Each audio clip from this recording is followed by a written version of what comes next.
ഞാൻ പറയുന്നത് metabolic syndrome എന്ന് പറയുന്ന ഒരു അസുഖത്തെക്കുറിച്ചാണ്. ഇനിയിപ്പോൾ ഇതൊന്നുമല്ല, നിങ്ങളുടെ കുടുംബത്തിൽ പ്രമേഹത്തിൻ്റെയോ ഹാർട്ടിൻ്റെ അസുഖമുള്ള ഏതെങ്കിലും ബന്ധുക്കളുണ്ടെങ്കിൽ തന്നെ നിങ്ങൾ ഓട്ടോമാറ്റിക്കലി ഒരു ഹൈ റിസ്ക് ഇൻഡിവിജ്വൽ ആയിട്ടുണ്ട്.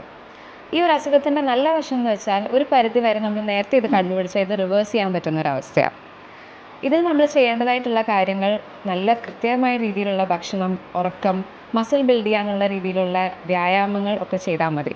നിങ്ങളുടെ ശരീരഭാരം ഒരു 10% വരെയെങ്കിലും കുറഞ്ഞാൽ നിങ്ങൾക്ക് ഇതിൽ നിന്ന് നേടാവുന്നത് വളരെയധികമാണ്.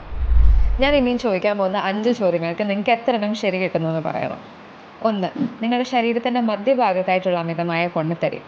2. ഉയർന്ന രക്തസമ്മർദ്ദം. 3. Fasting blood sugar കൂടിയിരിക്കുന്നു.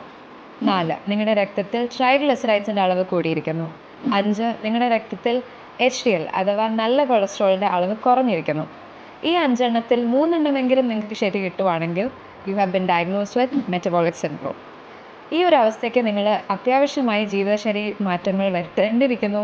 ഇതല്ലാതെ നിങ്ങൾ ഡോക്ടറിൻ്റെ സഹായവും തേടേണ്ടതാണ്.